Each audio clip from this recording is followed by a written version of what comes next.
난 끝났어. 으아이! 아유, 왜 그래? 무슨 일이야? 사실은 오늘 학교에서 그렇지. 거길 공격하라고.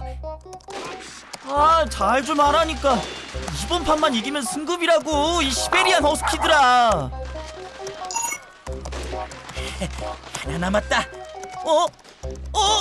아야! 아이, 뭐? 나 때문에 져? 나는 네가 기어다닐 때부터 게임만 했어. 돈가스에 후추나 쳐먹어라. 완벽해. 뭐야?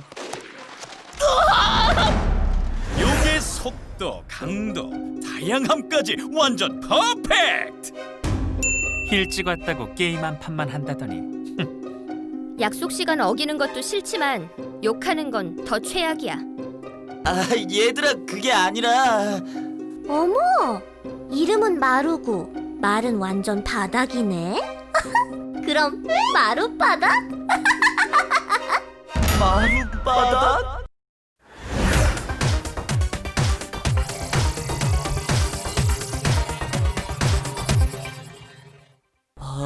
전학을 갈까? 아니야, 이사를 가자. 아니, 다른 나라로 갈까? 야하, 마루! 정신 차려! 나보고 마루바닥이래. 하하하, 걱정 마. 내가 널 강화 마루로 만들어줄 테니까. 정말? 고마워, 구찬수. 야하, 그 찬스라니까. 실수는 누구나 할 수 있어. 어떻게 고치냐가 문제지. 네가 변하려고 노력한다면 수리도. 수리? 그래, 변한 모습을 보여준다면 수리도 되돌아올 거야. 언제 온 적은 있었냐? 에휴, 단순하긴.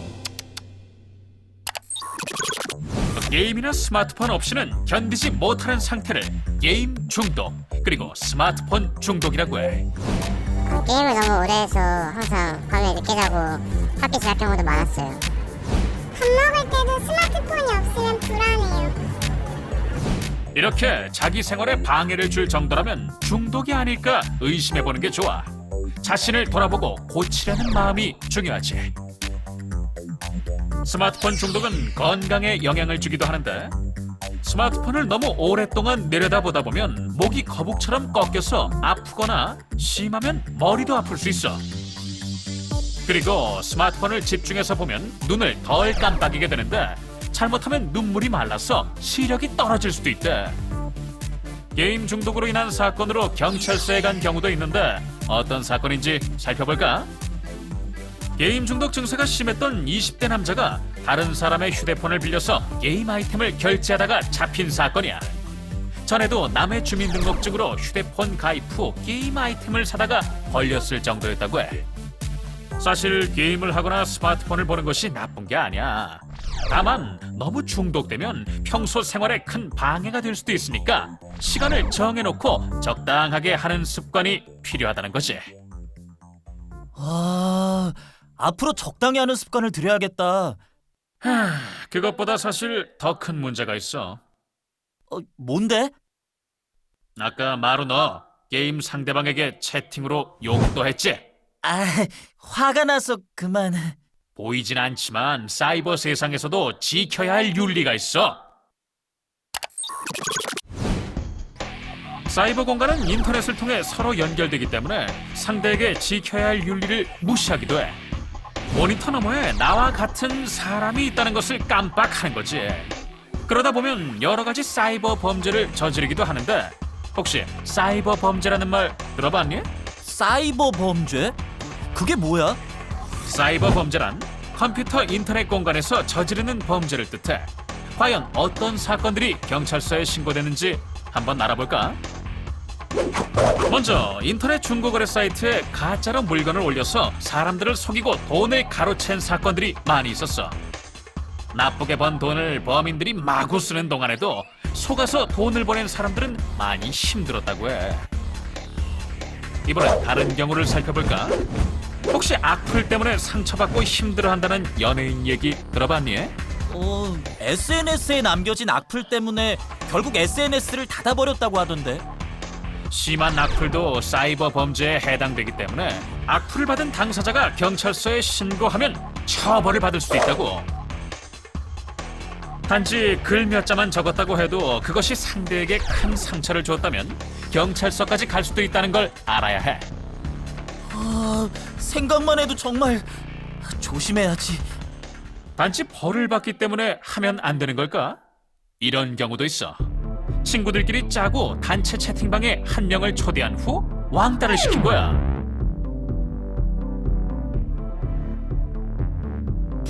도대체 나한테 왜 이러는지 모르겠어요.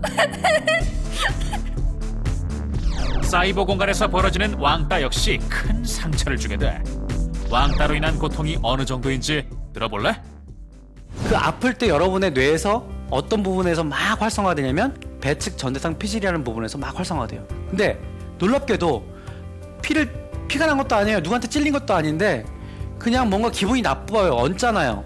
왜 쟤네들 왜 나를 왕따 시키지? 그런데도 똑같이 뇌에서는 배측 전대상 피질이라는 부분이 막 활성화되는 겁니다. 그러니까 물리적 고통과 사회적 고통이 사실은 뇌에서는 구별하지 않는다는 얘기입니다. 뇌는 똑같이 고통이라는 거예요. 똑같은 고통이라는 겁니다.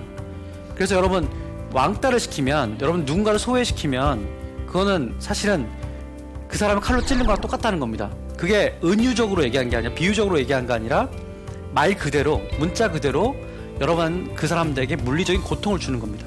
그래서 왕따가 범죄인 이유예요. 직접 만나지 않는 사이버 세상이라도 나와 같은 사람이 함께하는 곳이라는 것을 꼭 기억해야 해.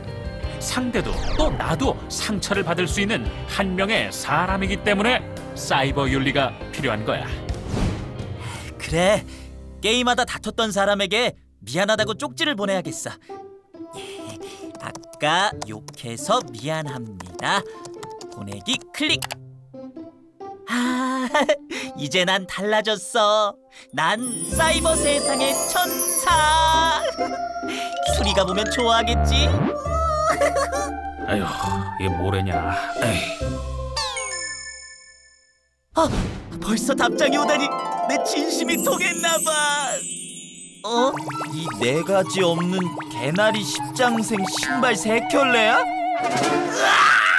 뭐가 어쩌고 어째? 내 집이야. 참으라고. 찬스를 봐서 참는다 참아. 대소동 공지 모두 주목. 얘들아, 아까는 미안했어. 지금은 예쁘게 말하네. 예쁘게 말하는 시간인가? 그건 아님. 앞으로 욕도 안 할 것임. 다들 그만. 내일 영쌤 생일 알지? 선물 비밀로 정해보자. 좋아. 뭐가 좋을까? 영쌤에게 물어볼까? 잠깐. 부르지 마. 비밀이야. 동작 그만. 영쌤, 생일 선물 뭐가 좋으세요?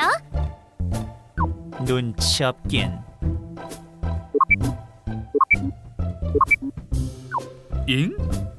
아니 산나야, 마음만으로도 충분해. 네, 선생님, 제 마음이에요. 뿅뿅뿅뿅. 고맙다. 산나 얘는 참 못 말려. 봤지 찬수야? 조금만 더 하면 수리가 마음을 열 것 같아. 아니 도대체 어딜 봐서? 내 SNS에 들어가서 사이버 천사가 되기로 한 결심을 올려볼까? 난 이런 글 쓴 적이 없는데? 그렇다면 해킹 당한 것 같은데. 해킹? 비밀번호 바꾼 지 얼마나 됐어? 그걸 왜 바꿔? 외우기 귀찮게. 어쩐지. 그게 왜 중요한지 내가 알려줄게. 사이트나 메일 접속 비밀번호를 바꾸는 건 내 정보를 지키는 가장 기본적인 행동이야. 정보 보안의 중요성을 잘 알려주는 이야기가 있는데 한번 들어볼래? 난 독일의 기자 우베 부제라고 합니다. 지난 2013년 12월 난 해커들에게 한 가지 실험을 제안했죠. 나를 해킹하라. 난 충분히 막을 수 있다. 그리고 어떤 일이 벌어졌을까요? 얼마 후 한 통의 메일을 받았습니다. 내 집을 찍은 항공사진이 들어있었죠. 놀랄 틈도 없었어요. 곧이어 그들은 내 딸의 휴대폰 번호와 얼굴도 알아내더군요. 무서웠습니다. 시키지도 않은 물건이 배달되기도 하고 은행 계좌에서 돈이 빠져나가기도 했죠. 심지어 다니던 직장에서도 내가 낸 적도 없는 사표 때문에 회사를 그만두게 됐습니다. 결국 난 실험을 포기할 수밖에 없었습니다. 이 사건은 독일에서 실제 벌어진 일이라고 해. 그렇다고 단순히 먼 나라 남의 이야기가 아니야. 우리나라도 사이버 정보 보안과 관련해서 많은 사건들이 있었어. 예를 들면 개인정보 유출 사건이라던가. 그리고 황당한 사건도 있었는데 자기가 떨어진 대학에 입학한 친구를 질투해서 그 친구의 합격을 취소시킨 사건이야. 정말? 어떻게 한 거지? 알고 보니 합격한 친구가 SNS에 올려놓은 합격증의 개인정보를 나쁘게 이용한 것이지. 인터넷에 개인정보를 올리면 순식간에 많은 곳으로 퍼질 수도 있고 나쁘게 이용될 수도 있어. 그리고 그 정보는 좀처럼 없애기가 힘들지. 그럼 개인정보를 지키려면 어떻게 하는 게 좋을까? 먼저 남들이 쉽게 볼 수 있는 SNS나 홈페이지에 중요한 개인정보를 올리면 안 돼. 나만 볼 수 있는 메일이라고 해도 비밀번호를 자주 바꾸지 않으면 남들이 들어가 볼 수도 있겠지. 그리고 하나의 사이트를 같이 쓰기 위해 친구들과 아이디와 비밀번호를 돌려 쓰기도 하는데 잘못하면 내 개인정보가 노출돼서 개인 메일이나 SNS 계정을 해킹당할 수도 있어. 또 스팸 메일에는 내 컴퓨터의 정보를 도둑질할 수 있는 나쁜 프로그램이 들어있을 수 있으니까 읽지 않고 삭제하는 게 좋아. 그리고 정체를 알 수 없는 이상한 사이트에 개인정보를 입력하는 것도 피해야겠지.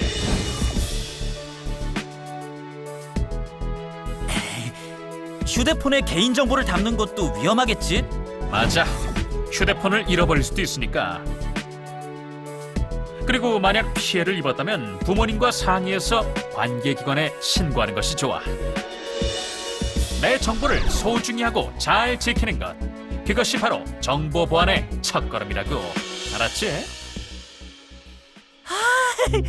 누가 보기 전에 지워서 다행이다. 만약 수리가 봤다면 생각만 해도 끔찍해. 하지만 더 큰 문제가 있어. 또? 이번엔 뭔데? 바로 이거. 이게 왜? 이거 진짜 재밌는 소설 모아놓은 거야. 저 소설들 네가 쓴 게 아니지? 그러니까 저작권이 없다고. 저작권? 나도 그냥 공짜로 받은 건데? 그럼 저작권에 대해서 알려줄 테니 듣고 생각해봐. 저작권이란 문학, 예술, 학술 등의 창작물에 대한 저작자만의 권한을 가리키는 거야. 다시 말하면 모든 권한이 창작자에게 있다는 거지. 예를 하나 들어볼까? 네가 열심히 그린 그림을 다른 친구가 가져가서 마치 자기가 그린 것처럼 자랑하면 어떨까? 그야 당연히 싫지. 인터넷에 올라와 있는 음악 파일이나 방송, 영상, 영화, 소설, 게임 프로그램, 사진 등 대부분의 것들이 모두 저작권으로 보호받는 창작물이야. 그러니까 허락 없이 공유하면 안 돼. 그럼 매번 허락을 받아야 해? 다른 방법이 있어. 자, 검색창에 나무라고 쳐볼까? 여러 개가 뜨지? 하나를 골라보자고. 이 나무에 주인이 있는 사이트까지 왔어. 구석을 한번 확대해볼까? 이건 CCL이라고 해. 저작자가 자신의 창작물에 대한 이용 방법과 조건을 표시한 거지. 조건에 따라 창작물 이용을 허락한다는 뜻이야. 조금 더 자세히 알아볼까? 사람이 원안에 서 있는 모습에 기호가 있으면 저작자의 이름과 출처 등을 반드시 표시하라는 뜻이야. 문자로는 BY라고 쓰지. 이 기호가 있는 웹사이트의 저작물은 다른 사람이 이익을 얻기 위해 이용할 수 없다는 뜻이야. 문자 기호는 NC야. 이 기호는 변경 금지, 즉 저작물을 변경하지 말라는 뜻이고 ND로도 표시해. 마지막으로 이 화살표 기호는 저작물을 이용해 새로운 창작물을 만드는 것은 좋지만 원래 저작물과 같은 CCL 조건을 따라야 한다는 뜻이야. SA라고도 쓰지. 아, 이제 좀 알겠다. 그런데 이렇게 창작자가 CCL로 표시한 경우가 아니라면 어떻게 해야 할까? 글쎄. 직접 물어봐야 하나? 그래, 맞았어. 어떤 창작물이든지 주인의 허락을 받고 쓴다면 문제가 될 것이 없지. 그리고 판매되는 창작물일 경우엔 반드시 그에 맞는 돈을 주고 사서 쓰는 것이 저작권을 지키는 노력이라고. 우리에게 보안은 최우선 사항이다. 컴퓨터로 당신이 할 수 있는 모든 일들을 위해서 보안 문제들을 해결하지 않는다면 사람들은 컴퓨터 사용을 자제할 것이기 때문이다. 빌 게이츠. 잘한다 우리 팀. 밀어붙여. 나 그걸 못하냐. 이런. 아니지. 고운말 써야지. 잘 좀 하세요. 잘 좀. 마루야, 시간 다 됐어. 뭐야? 내 휴대폰에는 어떻게 온 거야? 난 뭐든 할 수 있는 그 알았어. 안 그래도 그만하려고 했어. 껐다. 잘했어. 내가 안 해서 그렇지 하면 한다니까. 수리가 바뀐 내 모습을 봐야 하는데. 계속 하다 보면 언젠간 알아줄 거야. 언제? 언젠간. 그러니까 언제? 언젠간. 구찬수 너.